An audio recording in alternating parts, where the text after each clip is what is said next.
Hola, ¿cómo estás? Bienvenido, bienvenida a un nuevo resumen de la lección de Escuela Sabática Joven.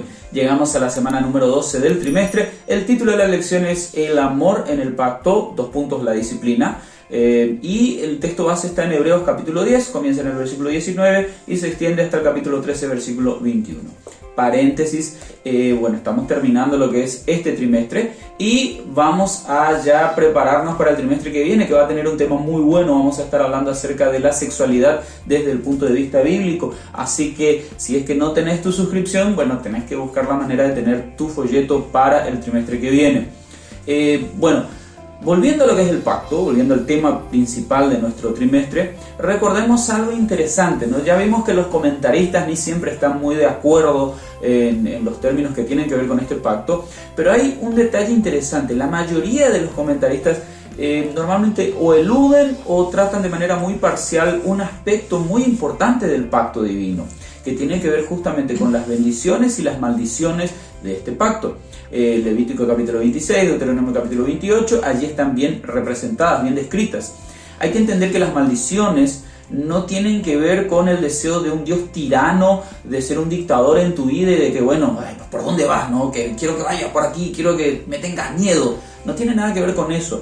Más bien está relacionado con la actitud de un padre amoroso que quiere, guiar a sus hijos por el camino que los va a llevar a la vida eterna. Un texto clave para entender cómo Dios corrige y disciplina está allí en 2 Timoteo capítulo 3, versículo 16. Aquí podríamos hablar del protocolo disciplinario del pacto divino. Se habla de 4 verbos, ¿no? Enseñar, el camino de vida seguro y productivo. Si no se quiere recibir la enseñanza, ahí tiene que haber reprensión. Si la reprensión por ahí no funciona, entra la corrección, corregir. Y esto suele ser un proceso un poco doloroso. Y asumiendo que estos 3 verbos funcionaron, entonces allí viene instruir a la persona para que sea perfecta en todos sus caminos, parafraseando el texto. Dios creó a los humanos solo para recibir bendiciones. Lastimosamente Adán pecó y eso hace que comiencen a entrar las maldiciones a nuestra vida. Ahora, ¿estas son consecuencias del pecado o son una imposición de Dios? Esta pregunta tiene una respuesta bastante compleja, porque tenés textos bíblicos como Job capítulo 1 versículo 12, en donde Dios permite que suceden cosas, pero también tenés textos como 2 de Samuel capítulo 24 versículo 1, en donde es Dios quien ocasiona.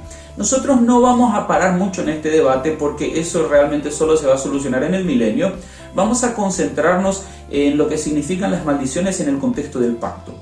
Recordemos esto, cuando nosotros somos bautizados, esto es un símbolo de la conversión y una señal de entrar al nuevo pacto, ¿no? Una nueva unión con Cristo y una relación con el reino de Dios, y de hecho nosotros asumimos que somos hijos de Dios a partir de ahora, como textos como Romanos capítulo 6 versículos 3 y 4 o Juan capítulo 3 versículos 3 al 5 nos indican.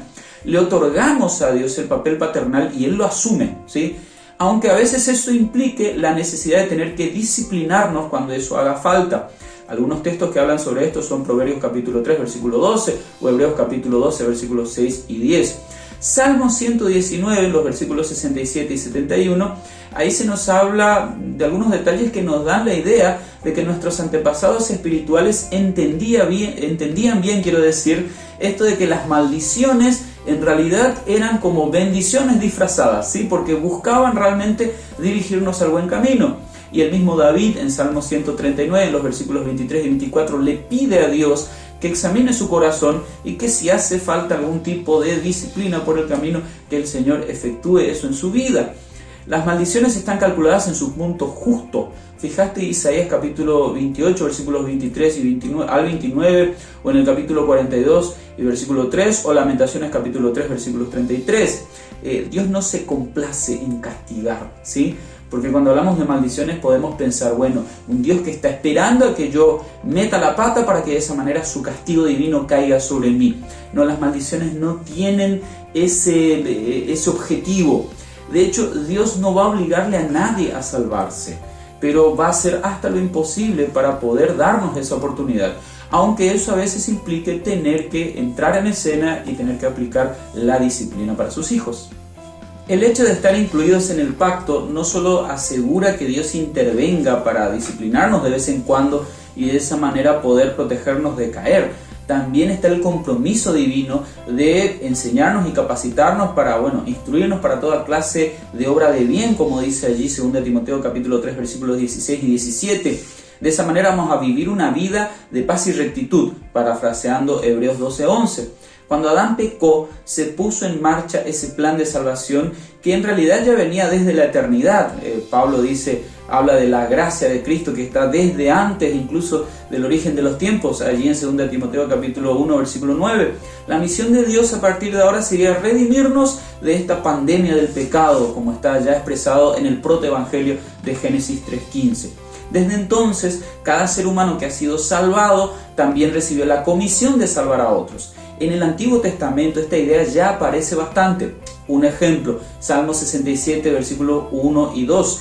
Allí se nos habla de que el creyente del Antiguo Testamento aceptaba las bendiciones y las maldiciones como intervenciones divinas para salvarlos por un lado y por otro lado para equiparlos para salvar a otras personas también. Es por eso que Elena de White escribe en el libro La maravillosa gracia de Dios, en la página 244, que así como hay un lugar para nosotros en las mansiones celestiales, también hay un lugar para nosotros asignado de manera individual aquí en la tierra en la obra de salvar almas. No te preocupes tanto por la naturaleza exacta de tu tarea o el lugar especial que vas a ocupar en la misión. Es mejor prepararte y completar esta misión en el transcurso de tu existencia. Se trata de comprometerse con los deberes del día a día de la mejor manera, poniendo a disposición tus dones espirituales. Termina siendo un estilo de vida y esto termina también dándonos a entender cuál es nuestro llamado. Hacer todo como si fuera para Dios, como dice Colosenses capítulo 3, versículos 23 y 24. Dios obrará continuamente en tu vida si lo buscas a través de su palabra, a través de la oración y sí, también a través de los mentores cristianos, ¿sí? Por eso es que es interesante con quién te rodeas y a quién pedís consejo y a quién pedís ayuda en tu capacitación continua.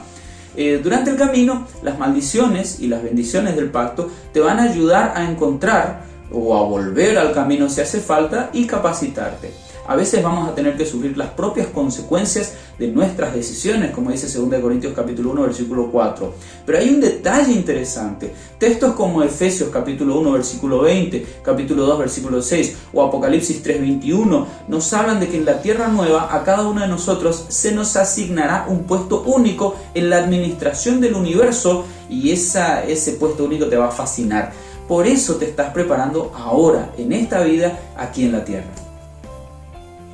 Hebreos capítulo 12, en los versículos 6 y 7, se nos presenta aquí una idea interesante. Si sufrimos es para nuestra propia corrección.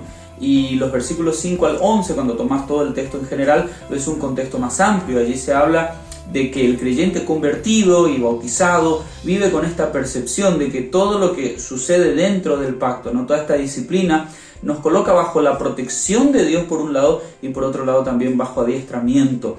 Hay un texto de Elena de White que coloca en contexto, valga la redundancia, textos como Hebreos capítulo 12 versículos 5 al 11 y Romanos capítulo 8 versículo 28. Yo te lo voy a leer.